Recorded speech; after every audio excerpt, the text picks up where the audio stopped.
आज आपण इस्लामपूर शहरातील जुना बहेनाका येथील रिक्षा स्टॉप जवळ आहोत। याचं कारण असं की कित्येक वर्ष झालं इथल्या रिक्षा चालवणाऱ्या सगळ्या लोकांची मागणी होती की इथं पाठीमागं जे गटर आहे त्या गटरमध्ये अस्वच्छता आहे। इथं साईडला लघुशंकेची जागा आहे, लघुशंकेचं पाणी सगळं या गटारीमधून इथंच थांबलं जातं। यासाठी इस्लामपूरचेच समाजसेवक काम करणारे लोक आहेत, त्यांनी सुद्धा बरेच वेळा निवेदन देऊन आणि आपल्यासोबत आता सनी खराडे यांनी सुद्धा कित्येक वेळा रिक्षाच्या जे लोक आहेत रिक्षा चालवणारे यांची काय जी म्हणणं आहे ते शासनाला किंवा नगरपालिकेला सांगून कित्येक वेळा प्रयत्न केला, निवेदन दिली, पण तिथून कुठल्याही पद्धतीचं त्यांना कुठले आश्वासन फक्त देण्यात आली, पण कामाची पूर्तता कुठली झाली नाही। त्या सगळ्या गोष्टीवर आपल्यासाठी सविस्तर बोलण्यासाठी सनी खराडे आहेत, त्यांच्याकडून जाणून घ्या की नेमकं त्यांच्या मागण्या काय आहेत आणि त्याच्यावर इथून पुढे त्यांची रूपरेषा कशी असणार आहे। नमस्ते। नमस्कार। आज जे आपण आंदोलन केलं आहे की त्यात आपण खुर्ची ठेवलेली आहे, ही मुडकी खुर्ची आहे, नेमकं काय आपलं काय मत आहे? गेल्या बऱ्याच दिवसांपासून हा या ठिकाणी एक मुतारीचा प्रश्न आमच्या रिक्षाधारकांना भेडसावतोय। या ठिकाणी साठलेलं पाणी वाहतं करण्यासाठी नगरपालिका आरोग्य विभागासाठी वारंवार आम्ही पाठपुरावा करत असतो, केलेला आहे। पण या खुर्ची ठेवण्याचा या ठिकाणचा आमचा उद्देश असा आहे की जी खुर्ची जशी खराब झालेली आहे तशी इस्लामपूर शहरातील आरोग्य अधिकाऱ्यांची इस्लामपूरकडे बघण्याची दृष्टी पण खराब झालेली आहे। ही खुर्ची जरी तिरकी झालेली असली तर त्याची नजर पण आमच्या शहराकडे बघायची तिरकी झालेली आहे। त्यांना इस्लामपूर शहरातील आरोग्याच्या बाबतीत कोणतंही सोयीसूचक राहिलेलं नाही। इस्लामपूर शहरासह वाळवा तालुक्यातील मुख्य धान्याचं गोडाऊन या खुर्ची म्हणा आणि या साठलेल्या पाण्यापासून 10 ते 15 फुटावरती गोडाऊन आहे। आरोग्याचा प्रश्न या ठिकाणी एवढा मोठा उभारण्याची स्थिती निर्माण झालेली आहे। इथं महिला, शालेय विद्यार्थिनी, इतर जे लोक या ठिकाणी जातात या वासामुळे इतका त्रास होतोय की या सगळ्याचा त्रास आमच्या रिक्षा चालकांच्या वरती, त्याचा व्यवसायावरती परिणाम व्हायला लागलेला आहे। आणि येणाऱ्या काळामध्ये या आरोग्य अधिकाऱ्यांना या ठिकाणी यावं लागेल। वारंवार कमीत कमी 5 ते 10 वेळा त्यांच्या ऑफिसला गेलो तर या अधिकारी कधीही खुर्चीत आम्हाला सापडलेले नाही। या अधिकाऱ्यांना फोन केले तर यांना फोन उचलायला वेळ नाही। अशा कुठल्या म्हणजे सार्क परिस्थितीमध्ये हे बैठकीला अनेक कामासाठी आहेत काही आम्हाला आजपर्यंत कळलेलं नाही।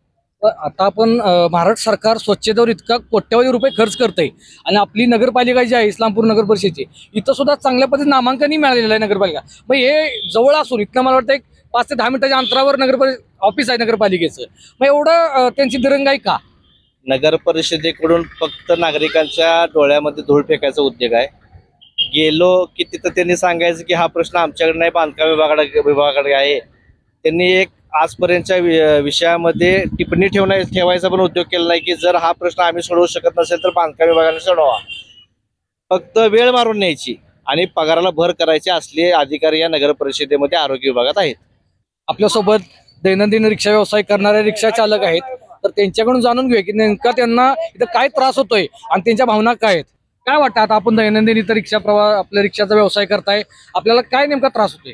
अशी परिस्थिती आहे की भाडं जरी एखाद्या लेडीज आले नाही तर रिक्षात बसत पण नाहीत, कारण हे वास एवढा जे आहे नाही दुर्गंधी पसरल्या की भाडं सुद्धा येणं झाले, तोंडाला धरून जातात ते मागच येत नाहीत। एवढी अवस्था बेकार झाल्यानं आम्हाला आजारी पडायची वेळ आल्या। दवाखान्यात आमचे पैसे गेलं तरी काय परिस्थिती आहे। एवढं किती दिवसापासून हे सगळं चाललेलं आहे? हे जवळजवळ आता 20 वर्ष झालं चालू आहे अशीच परिस्थिती आहे। अशीच परिस्थिती आहे, सरळ पाणी पण जात नाही, काय नाही, सगळं इथंच तुंबलेलंच आहे। किती वाजता येतं रिक्षा स्टॉपवर रिक्षा घेऊन? किती वाजता? सकाळी 8ला येतो। सकाळी 8 वाजल्यापासून संध्याकाळपर्यंत आपण ज्यावेळेला थांबलो हाय असा वासच घेत राहतो। हो, हाय असाच वास घेत। एवढी अवस्था बेकार आहे आमची। मग आपली काय मागणी आहे? हे झालं पाहिजे, आम्हाला काय मुतारेला विरोध नाही, हे सगळं व्यवस्थित झालं, पॅक झालं पाहिजे। आणि आपण अधिकाऱ्यांना भेटायला कधी गेलात किंवा त्यांची भेट झाल्या? हो, गेलो होतो। काय त्यांचं उत्तर काय येते? त्यांचं काय बघूया करूया हे असलेच उत्तर आहे त्याचं। एवढ्या छोट्याशा कामासाठी जर अधिकारी दिरंगाई करत असतील तर शोकांतिक आहे। काय वाटतं आपलं काय नाव? फिरोज मुंडे। काय वाटतं आपण आता रिक्षा व्यवसाय करता इतके वर्ष झालं, काय भावना आहे आपल्या? आमची भावना आहे की रिक्षा युनियनची आमची मागणी आहे की रिक्षा हातावरची पोट आहेत रिक्षावाल्यांची सगळ्यांच्या। बरोबर रिक्षावाल्याला तुम्ही प्रशासन दाद देत नसेल तर आमची मागणी दाद आमची कोण घेणार, कोण मागणी मान्य करणार? एक तर आमचे गटर तर एक लेवल करून द्या, ट्रॉफिकला आमचा अर्थ होणार नाही, तुम्हाला ट्रॉफिकमध्ये रिक्षा पाठीमागे येतील, नसेल तर मुतारी काढा। प्रचंड वारंवार आमचे जिल्हाध्यक्ष सनी खराडे युनियनचे त्यांनी वारंवार त्यांच्याकडे मागणी केली, त्यांनी काय दखल घेतली नाही। आज करू, उद्या करू, परवा करू, आज दररोज उत्तर द्यायसाठी चाललेलं आहे। आता काय युनियनच्या मार्फत आमचं जे काय ठरेल ते आम्ही निर्णय घेणार। काय वाटतं आपली काय पुढची दूरदृष्टी कशी असणार आहे?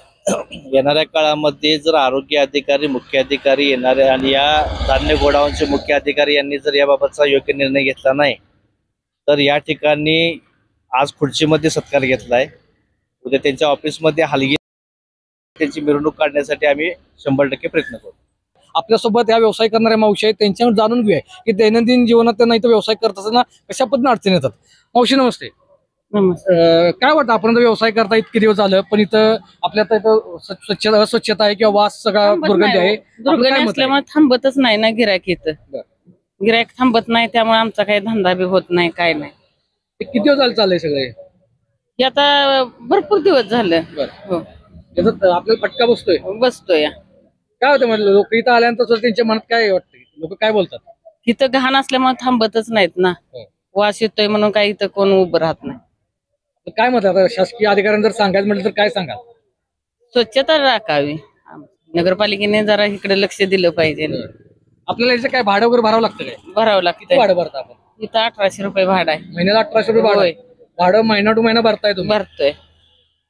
आपण आता बघू शकतोय त्या मावशी 1800 रुपये भाडं भरते त्या छोट्याशा गाळ्याचं. 1800 रुपये जर भाडं भरत असतील तर त्यांना त्या पद्धतीची व्यवस्था देणं गरजेचं आहे. मग हे जर प्रशासन असं त्याकडे दुर्लक्ष करत असेल तर 1800 रुपये आपण घेतो कशाचं याचंही त्यांनी त्याला उत्तर देणं गरजेचं आहे. कारण इतका छोटा व्यवसाय करून जर आपला उदरनिर्वाह जर करत असतील तर त्यांना 1800 रुपये घेत असतील तर त्याच्यात ते काय देतात, त्याच्यात त्यांना हे फक्त गाळ्यात त्यांना जागा दिल्या, पण जागेनंतर स्वच्छता करणं ही या प्रशासनाचंच काम आहे.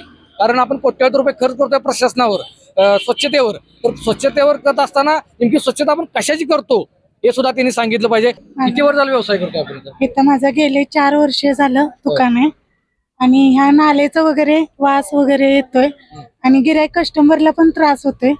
कचऱ्याची इथं जास्तीत जास्त गैरसोय आहे. मग आपण सांगत नाही का स्वच्छता करणं गरजेचं आहे? प्रशासनाला कधी बोलला नाही का? सांगितलेलं म्हणजे त्यांना स्वच्छता करतात त्यांना सांगितलेलं आहे. येतात पण त्यांनी स्वच्छता कराय, खरं वरचेवर स्वच्छता झाली पाहिजे. आणि तिथं नेमकं कचरा कशामुळे साठतोय, बाकीची सगळी लोक कचरा टाकतात ना, त्यांना पण जरा सांगून हे केलं पाहिजे.